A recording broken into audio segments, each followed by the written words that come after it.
우리가 돈이 엄청 많아. 진짜 썩어져. 그런다 가정했을 때 민우를 영어 유치원에 보낼 거야? 그건 너무 질문 같지도 않은 질문이야. 왜? 절대로 안 보낼 거니까. 이유가 있어? 안녕하세요. 오늘 영상도 이전 책류가 이야기 때처럼 댓글창이 뜨거울 것으로 예상이 되는데요. 저는 저희 민우를 초등학교 입학 전까지 한글 문자 교육 시킬 생각이 없고 영어는 초등학교 3학년까지 앉혀놓고 가르칠 생각이 추호도 없습니다. 이 얘기하면 바로 나오는 말들이 있거든요. 애가 배우고 싶어 할 수도 있잖아요. 그거 교육의 기회를 박탈하는 방임 아닌가요? 오해부터 정리하자면 저는 교육을 안 시키겠다는 게 아니에요. 그리고 아이의 나이로 딱 잘라서 막아두겠다는 것도 아닙니다. 제가 초등 입학 전, 초등학교 3학년 이렇게 나이를 이야기하는 이유는 아동의 발달을 평균적으로 봤을 때 그쯤이 되어야 이 학습이 아이에게 부작용 없이 긍정적인 영향을 주는 방향으로 흘러갈 수 있기 때문이에요. 정말 만약에 만에 하나 우리 아이가 영재, 천재, 만재라서 그 이전에 학습적인 인풋을 충분히 받아들일 준비가 되어 있고 스스로 원한다면 당연히 교육적인 지원을 해주어야겠지만 저는 저희 민우가 지극히 평범한 아이라고 생각을 하거든요. 그래서 아이의 발달 수준을 앞지르는 교육을 시키고 싶지 않은 건데요. 많은 부모님들이 우리 아이가 뒤처질까봐 불안해 하시면서 아동의 발달 단계에 맞지 않는 학습적 자극을 집어넣어서 오히려 교육을 망치는 일들이 너무 안타깝더라고요. 그래서 오늘부터 아이들의 발달과 교육, 그 중에서도 영어 교육에 대한 이야기를 총 4편에 걸쳐 이야기해보려고 합니다. 우리가 아이를 위해 시킨 교육이 아이의 뇌와 마음에 상처를 주고 있진 않은지 냉철하게 점검해보는 기회가 되었으면 좋겠습니다.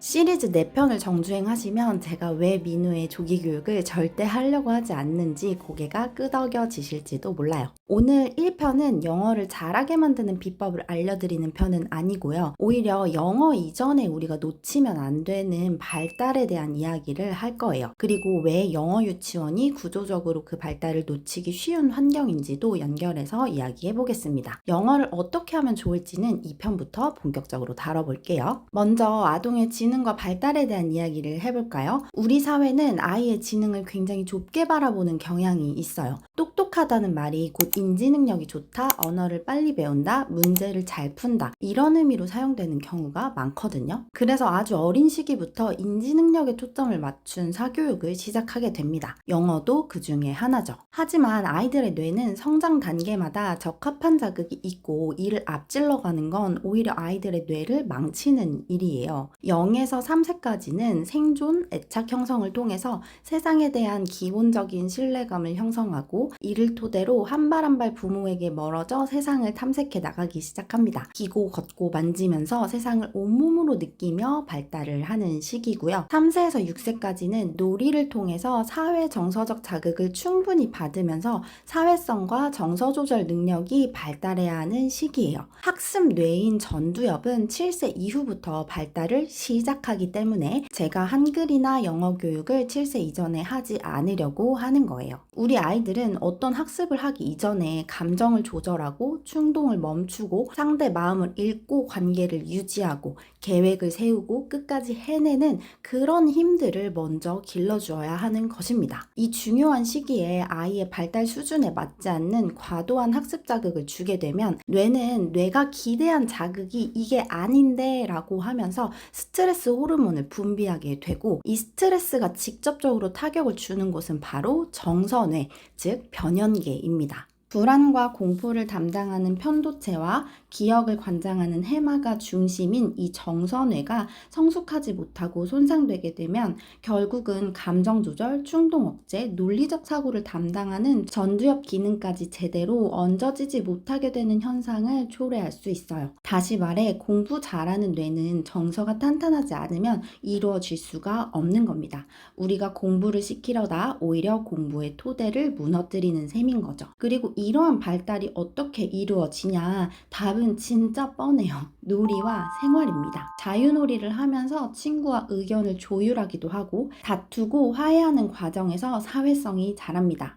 기다리고 순서를 지키는 경험에서 충동 조절을 할 수 있게 되고요. 스스로 옷 입고 가방 메고 정리하는 과정에서 실행 기능이 자랍니다. 부모, 교사, 아이들과의 대화, 상호작용을 통해 언어가 발달하고 이런 하루하루가 반복적으로 누적되면서 안정감이라는 게 만들어져요. 그러니까 유치원이나 어린이집에서 보내는 일상 자체가 무의미한 것이 아니라 사실은 발달의 교과서인 셈이죠. 그런데 영어학원 유치부, 우리 흔히 말하는 영어 유치원의 환경을 보면 대부분의 프로그램이 굉장히 구조화되어 있습니다. 놀이처럼 보이지만 사실상 수업 중심이고 목표는 영어의 노출과 성과에 맞춰져 있죠. 문제는 이 환경이 아이의 전인적 발달을 충분히 지원하기보다는 인지와 언어 능력 발달에만 과도하게 치우쳐 있다는 점입니다. 또 하나 중요한 부분은 교사의 전문성인데요. 실제 영어학원 유치부의 경우 유아교육이나 아동 발달을 전공한 교사 비율이 높지 않고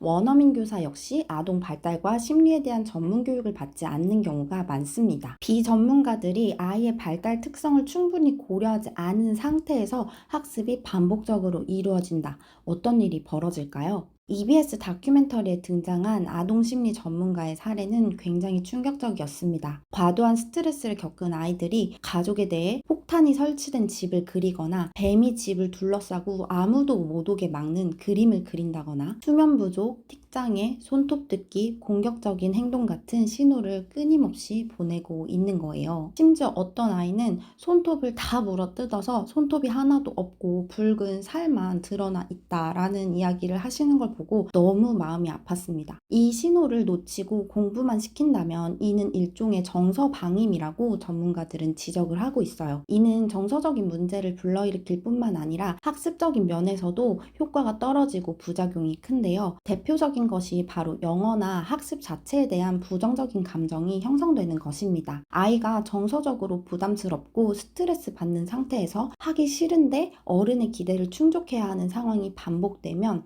아이의 뇌는 영어나 학습을 불편함, 긴장, 압박이라는 부정적인 감정과 연결하게 되고 기억하게 됩니다. 나중에 커서 영어가 싫다, 쳐다보기도 싫다고 말하는 아이들이 생겨나는 이유가 바로 이 때문이죠. 그런데 부모님들이 가장 착각하는 말들이 있기도 해요. 우리 아이는 영어 공부하는 거 좋아해요. 바로 이 말인데요. 아직 순수한 우리 아이들은 자기가 좋아서 하는 것과 부모가 좋아하는 모습을 보고 하는 것을 구분하지 못합니다. EBS 영상에서도 전문가가 이야기했듯 아이들은 부모를 기쁘게 해주고 싶어하는 마음 때문에 솔직히 하기 싫어도 좋다, 재미있다 라고 이야기를 할 수 있다고 해요. 이걸 아이의 진짜 본심이라고 생각하시면 안 됩니다. 이 구조가 반복되면 아이는 자기의 욕구를 잘 느끼지 못하고 실패를 두려워하고 평가에 과도하게 민감해질 수 있어요. 저는 우리 부모님들이 모두 한 번쯤은 꼭 생각해 봐야 할 질문이 있다고 생각해요. 나는 왜 아이에게 영어를 시키려고 하는 걸까요? 대학 입시 때문일 수도 있고 글로벌 인재로 자라났으면 해서일 수도 있고 영어로 자유롭게 소통을 하면서 견문을 넓혔으면 해서일 수도 있어요. 입시를 목적으로 한다면 그 바탕에는 모국어 문해력과 사고력이 반드시 있어야 합니다. 해외에서 일하고 사람들과 협업하며 살아가길 바란다면 사회성과 공감 능력, 협업 능력이 필수이고요. 영어로 자유롭게 소통을 하며 견문을 넓히는 것도 마찬가지입니다. 정서적으로 안정되고 자기 생각을 표현할 수 있는 아이가 언어도 더 잘 배우기 마련이에요. 저는 학습이라는 건 평생 하는 거라 생각을 하거든요. 성인, 노년기가 되어서도 끊임없이 배움을 추구하고 성장하는 인간으로 자라려면 공부가 지긋지긋해지지 않는 긍정적인 공부 정서를 쌓는 게 정말 중요합니다. 그래서 저는 초등 저학년까지는 영어보다 더 중요한 발달 과업이 있다고 생각을 하기 때문에 민우는 영어 유치원을 보낼 생각도 적정 시기가 도래하기 전까지는 외국어 학습을 시킬 생각도 없는 거랍니다. 오늘 영상의 핵심은 이거예요. 아이 교육은 얼마나 앞서가느냐의 문제가 아니라 발달의 순서를 이해하고 차근차근 성실하게 그 발달의 계단을 오르고 있는가의 문제입니다. 그럼 영어는 도대체 언제 어떻게 하라는 거야? 이건 한 편으로 다룰 수 있는 이야기가 아니라서 다음 편부터 본격적으로 영어 교육 어떻게 하는 게 가장 건강한 방법인지 이야기해 보려고 합니다. 다음 편에서는 바이링구얼 육아의 환상, 한국처럼 EFL 환경에서 영어 학습을 어떻게 접근하는 게 현실적인지 엄마표 영어에 대해서도 이야기해 볼게요.